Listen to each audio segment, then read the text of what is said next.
Welcome back to my channel. চলে আসলাম আরেকটা নতুন ভিডিওর সাথে। আজকের ভিডিওতে শেয়ার করছি সিম্পল একটা ডে মেকআপ লুক, আর সাথে কিছু অক্সিডাইজার জুয়েলারি শেয়ার করেছি, যেগুলো হচ্ছে আমার হাতের তৈরি।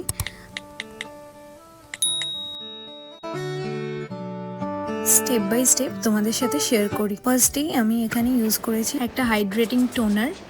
ভালোভাবে স্প্রে করে নেওয়ার পর এখানে আমি নিভিয়া সফটের একটা ময়শ্চারাইজার ইউজ করে স্কিন প্রিপারেশন যতটা ভালো হবে ততটাই কিন্তু মেকআপ দেখতে ফ্ললেস লাগবে, কেকি হওয়ার চান্সেসটা কম হবে। এরপর এখানে আমি একটা প্যাকের ফাউন্ডেশন ইউজ করেছি। প্রোডাক্ট যত কম পরিমাণে ইউজ করব মেকআপ কিন্তু দেখতে ততটাই স্কিন ফিনিশ হবে। আমি কিন্তু এখানে খুব কম পরিমাণে ফাউন্ডেশন ইউজ করেছি। হাতের মধ্যে ফাউন্ডেশন নিয়ে ডট ডট করে ফেসে অ্যাপ্লাই করে একটা ব্লেন্ডার দিয়ে ভালোভাবে ব্লেন্ড করে দিয়েছি।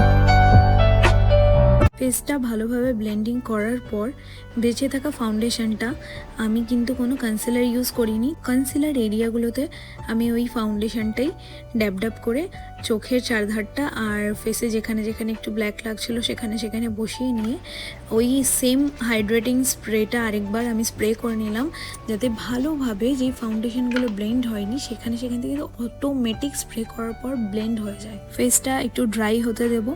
এবার দেখো আমার ফেসটা কিন্তু দেখলেই বুঝতে পারবে যে মেকআপটা কিন্তু বসে গেছে। এরপর আমি একটু পাউডার সেট করে নিলাম। পন্সের মাত্র 10 টাকার একটা পাউডার দিয়ে আমি ফুল ফেসটা একটু বেক করে নিলাম।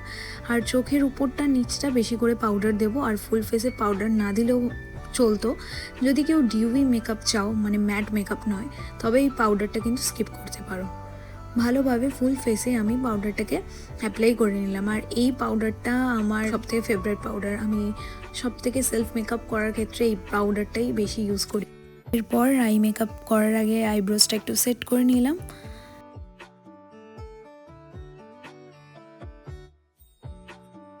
এরপর আজকের আই মেকআপ করার জন্য এই প্রিটি ওয়াল সেটটা আমি ইউজ করছি। এখান থেকেই আমি ব্লাশার অ্যাপ্লাই করছি নাকের এরিয়াটায়, আর কন্ট্রোর এরিয়াটায় আমি ব্লাশারটা এভাবে ইউজ করি। যেহেতু আমার ফেসে কন্ট্রোর না করলেও চলে, আমি ব্লাশারটাকে কন্ট্রোর এরিয়াতেই ইউজ করি। আমার পার্সোনালি ব্লাশার খুব একটা পছন্দ না।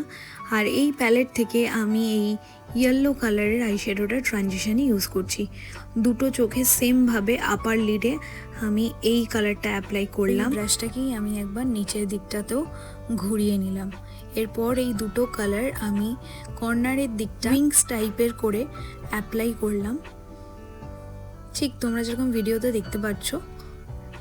এবার লোয়ার লিডের কর্নার থেকেও আমি ওটাকে ভালোভাবে মার্চ করে দিলাম। তারপরে নিচের দিকটাতে ওই কালারটা দিয়ে একটু ব্লেন্ড করে দিলাম। এরপর আমি কিন্তু একটু নিচের লোয়ার ওয়াটার লাইনে কাজল অ্যাপ্লাই করব হালকা করে, জাস্ট কর্নারের দিকটাতে। তোমরা দেখতে থাকো ফুল।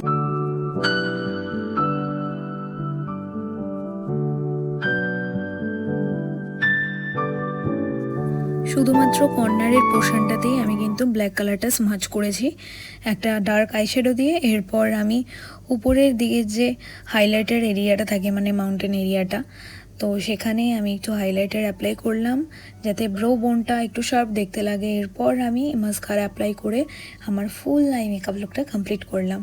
তোমাদের এই আই মেকআপ লুকটা কেমন লাগলো? সিম্পল আই মেকআপ, এবং আমার মতো যাদের হুডেড আইস, চোখে আই মেকআপ করলে দেখাই যায় না, তো তারা কিন্তু এই আই মেকআপটা মাস্টলি ট্রাই করো।